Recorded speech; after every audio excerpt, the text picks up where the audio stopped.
Hey guys, welcome back to OIC Chris, where it's never too late to have an OIC moment.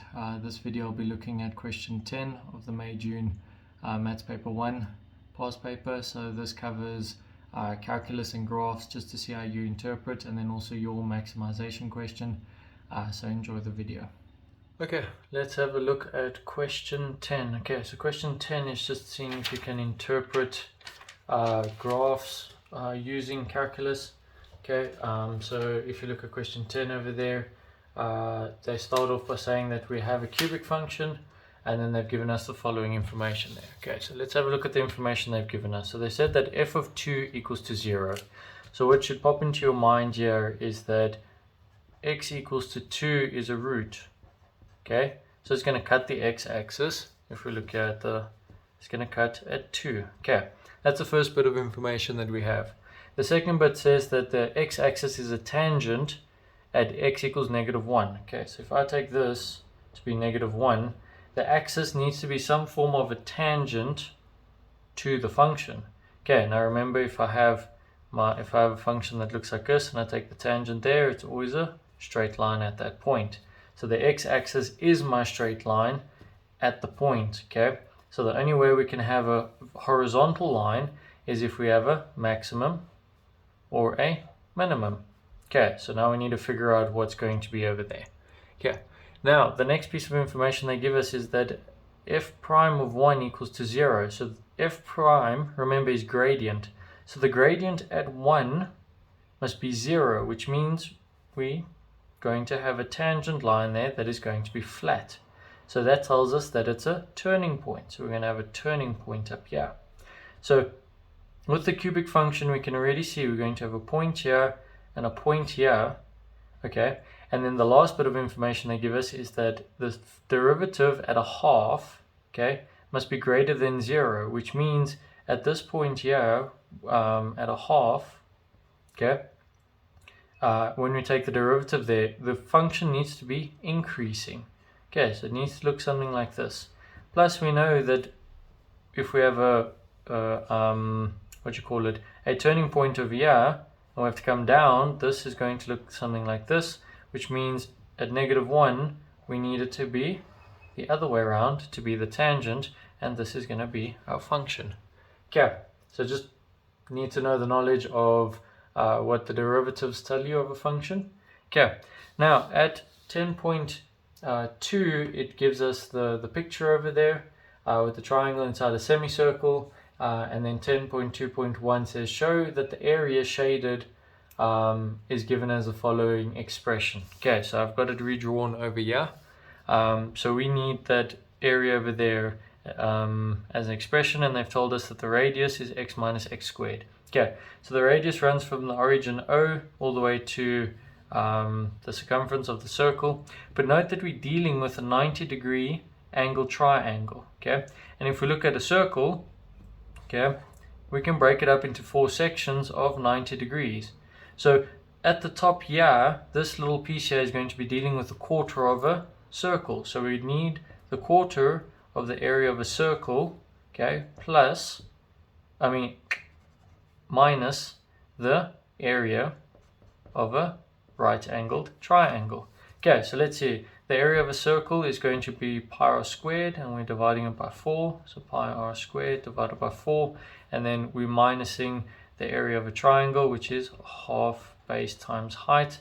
Okay, now they've given us that the radius is x minus x squared. We know that the base is going to be either one of these, which is a radius, and then the height is going to be also either one of these, which is also a radius. So we're going to have pi, okay, times x minus x squared minus, and then we're going to then have a half times my base, which is going to then be, let's look there, that's going to be x minus x squared, okay, and now if I sort this out, this is all over 4, which means I need to multiply this whole thing by 2 at the bottom and 2 at the top. So I'm going to have pi x minus x squared minus 2 x minus x squared Okay, so now if we FOIL everything out, we can see that this is the same as this over here, which we need to FOIL out. Apologies for that interruption. Okay, so this is all going to be then over 4. Okay, so let's just, I'm going to do it up here. If we FOIL that out, we're then going to have x squared, okay, then minus 2x cubed, and then we're going to end up with, let's see, plus x to the 4. Okay, that's what we're going to have this side, and then over here we're going to have the same thing, okay, because it's this squared.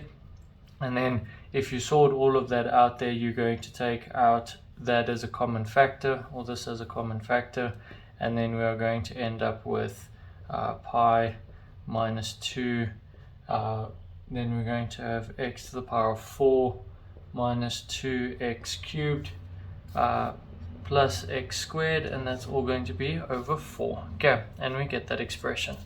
Now, looking at the last question over there, it says determine the value of x for which the shaded area will be a maximum. Okay, so we're looking for the maximum value over there, which means we now have an expression, okay, for the area, which we worked out above. Now we're going to use calculus to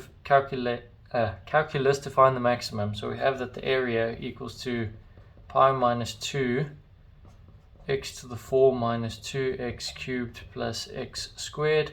Okay, all over 4. Now we're going to take the derivative of this with respect to x, set it equal to 0. Okay, as I've said here, when you maximize something, f prime should be set to 0, and then you find the roots, then you substitute it back into f and you find the maximum value. Okay, so if we take the derivative, it's dA over dx. Okay, so I'm going to, we don't take the derivative of a constant, so that comes out to the front. Pi minus 2 over 4, and then we're taking dx of x to the 4 minus 2x cubed plus x squared. Okay, and then we're setting that equal to 0, which means we can divide both sides by this here. So we'll just be left with the derivative of this. So the derivative of that is going to be 4x cubed minus 6x squared plus 2x equals to 0. Okay. So we can take out x as a common factor, and then we'll have 4x squared minus 6x plus 2. And if you factorize that, you're going to end up with then the following of 2x, what's it there? It's going to be 2x minus 1, okay, and then x minus 1 equal to 0. So your roots are x equal to 0, x equal to a half, and x equal to 1. Okay, so now if you go and check, if you plug in 0, a half, and you plug in 1 back into your original function up here, so you're going to do a of x, okay, because that's your function, so you'll do a of 0. You're going to find that that value over there is going to be 0, because everything over there becomes 0. Okay, so that's not your maximum value. If you do a of a half, you plug that in, you're going to get a value of 0.0178, and if you plug in a where x is 1, okay, you're going to get 0 as well. Okay, because you're going to have, let's see, yeah, you're going to end up getting 0 over here. So the largest value that you can get is when x equals to a half, it gives you the 0.07 or 0.0178. Okay, so therefore when x equals to a half, you have a maximum. Okay, that's how we go about doing this question. Okay, if you guys are finding this video helpful, then please leave a thumbs up on the video. That helps me out a lot. And if you're not subscribed to the channel, then please do consider subscribing to the channel so that you guys can be notified about new videos that are coming up. And as always, it's never too late to have an OSC moment.